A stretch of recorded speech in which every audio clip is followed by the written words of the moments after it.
Olá, eu sou a professora Maria Alice, de Língua Portuguesa, da Secretaria Municipal de Educação de Barretos.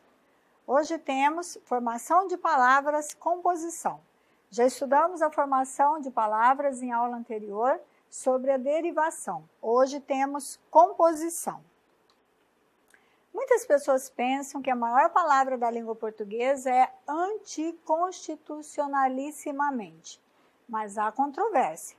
Leia o trecho do texto a seguir e veja o que pensam alguns especialistas. Qual é a maior palavra do português e de outros idiomas? Então, aqui temos uma imagem, né, com um vulcão em erupção, muita fumaça no ar. Ela tem 46 ou 29 caracteres, depende do critério.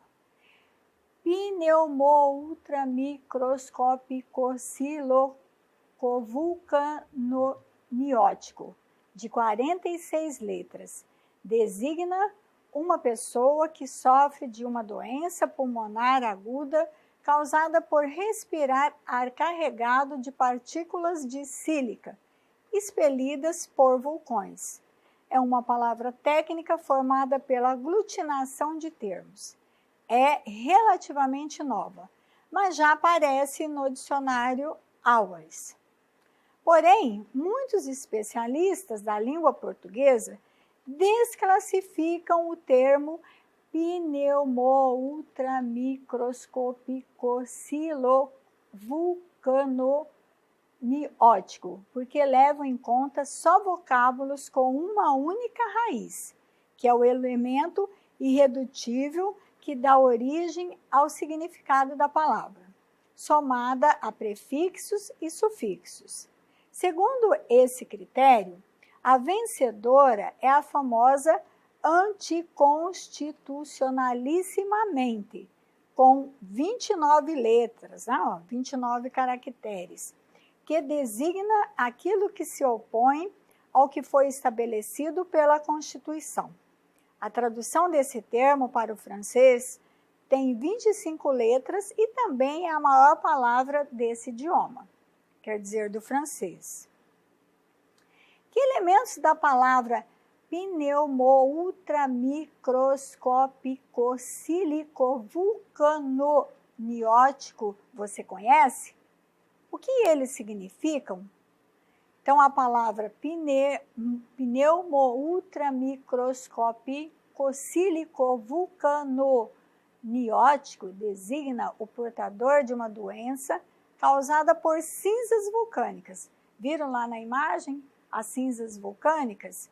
Ao ser acometido por essa moléstia, ele adquire uma pneumonia grave que pode ser fatal, que é o nome dado a essa doença aí, esse nome com 46 letras.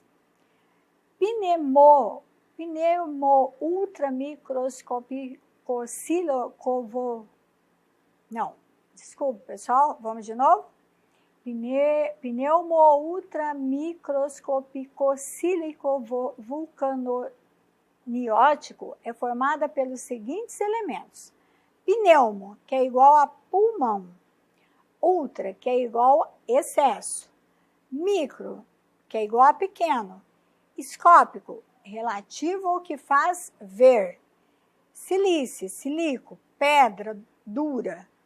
Vulcano, que é igual a fogo, incêndio. Cone, que é igual a doença causada por inalação de pós em suspensão no ar. Ótico, que é ose mais ico, que é igual relativo a coniose. Essa palavra é formada por 6 raízes, daí não ser considerada a maior palavra da língua portuguesa por muitos especialistas. Por quê? Porque ela é formada por 6 raízes. São elas, pneumo, olha as raízes que formam essa palavra enorme. Pneumo, escópio, silique, vulcão, cone e ote. Criação de palavras por composição. Então, vamos ver agora a composição, esse processo de formação de palavras.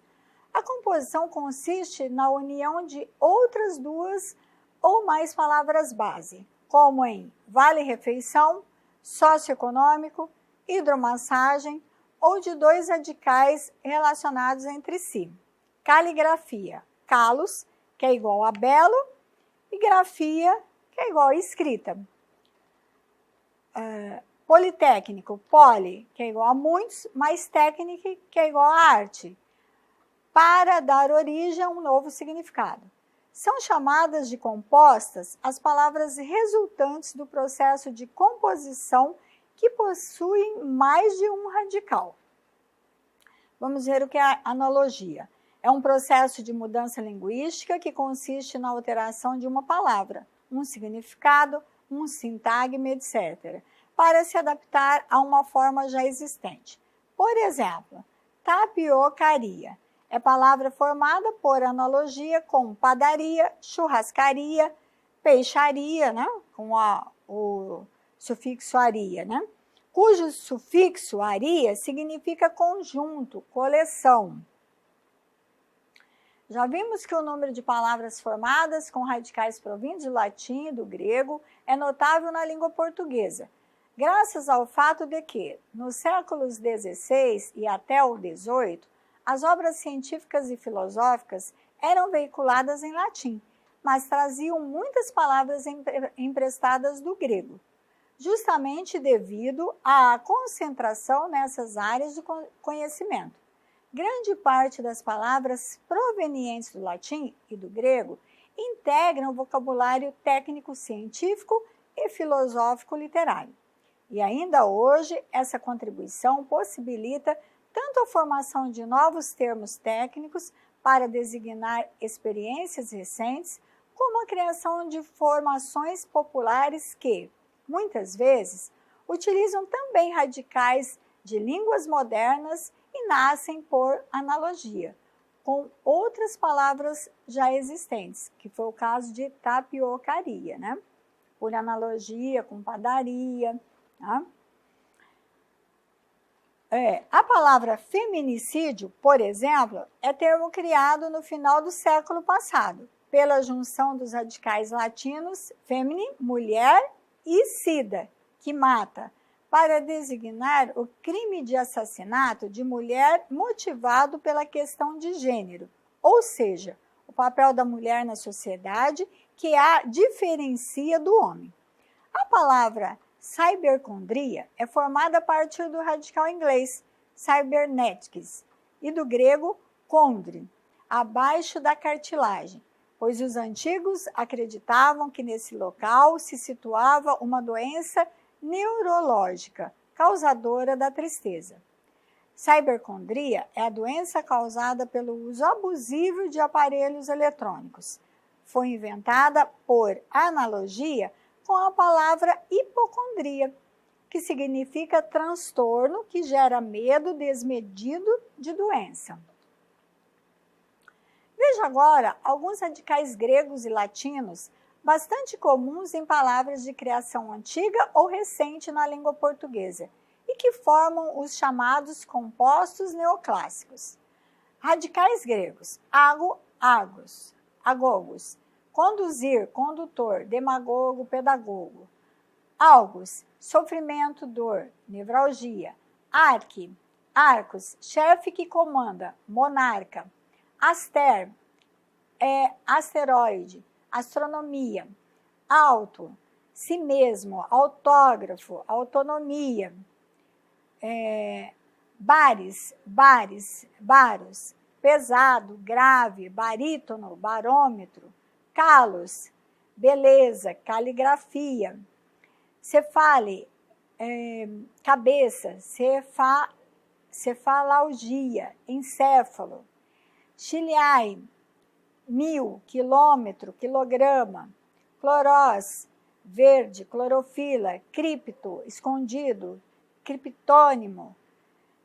Dinamis, força, dinâmica. Diz, dois, dissílabo, ditongo. Diz, mal, difícil, digestão. Edra, base, lado. Pentaedro, poliedro.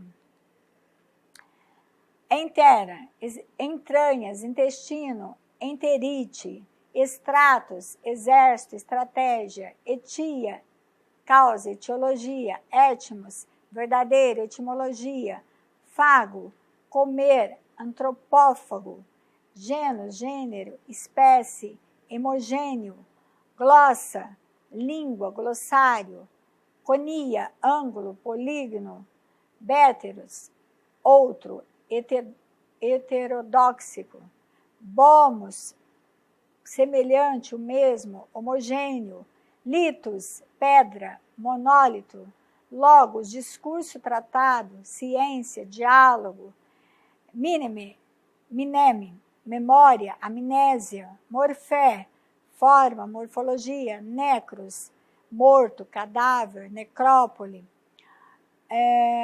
ônima, nome, pseudônimo,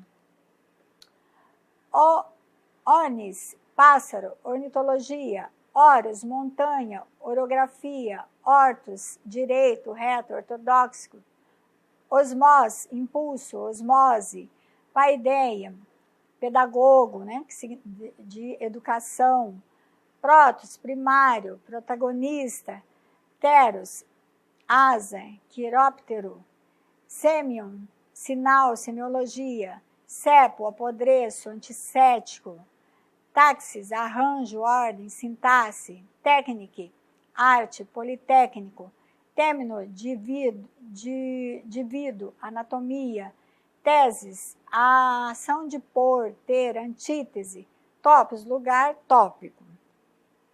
E os radicais, alguns radicais latinos, aecos, direito, adequar, outro, alterar, ango, apertar, angina, áudio, ouvir, auditório, cado, cadiz, de cair, acidente, sida, de matar, homicida, infanticida, candeio, de embranquecer, cândido, caput, de cabeça, cabeça, colo, de habitar, cultivar, agrícola, inquilino, cultura, de agri, cor, de coração, acordo, discórdia, dico, de dizer, abdicar, dócil, de ensinar, docente, duco, de levar, dirigir, conduto, frango, de quebrar, fração, fungo, derreter, fútil, laque, leite, lácteo, lego, ler, legível, loquor, de falar, colóquio, móvel, mover, motorista, nascor, de nascer, natal, nasco, conhecer, incógnita. Opus, de obra, obrar, os, ores, de boca, oral, ponto, de colocar, aposto, escribo, de escrever, escritor, seco, secas, cortar, bissetriz, sumo, tomar, apoderar-se, assumir, tango, de tocar, contagioso, vídeo, de ver, evidência, e volvo, de envolver, devolver. Justaposição e aglutinação. Vamos entender a formação por composição, pela justaposição e aglutinação. O processo de composição de palavras pode ocorrer de duas maneiras. Por justaposição, quando os elementos conservam a mesma pronúncia que possuem quando sozinhos, esses compostos podem ou não ser separados por hífen. Por exemplo, porco, olha lá o hífen, espinho, pontapé, belas artes, azul marinho, fim de semana, vai e vem, girassol. Então, nenhuma palavra perdeu nenhum elemento, ou com hífen ou sem hífen. A pronúncia conserva a mesma de ambos os elementos, como se eles estivessem sozinhos. Por aglutinação, quando pelo menos um dos elementos sofre alteração de pronúncia, de modo que a palavra composta passa a subordinar-se a um único acento. Veja os exemplos e observe a sílaba tônica destacada em cada componente isolado e na palavra que resultou da união entre eles. Boca mais aberta, boquiaberto. Ó, a sílaba tônica ber, continua a mesma, da palavra aberta. Perna mais longa, pernilongo, a mesma sílaba tônica, o long. Lobo mais homem, lobisomem, a mesma sílaba tônica. Em mais boa, mais hora. Embora. Veja que, por aglutinação, os elementos sofrem alteração. Tá? É isso, pessoal. Até a nossa próxima aula.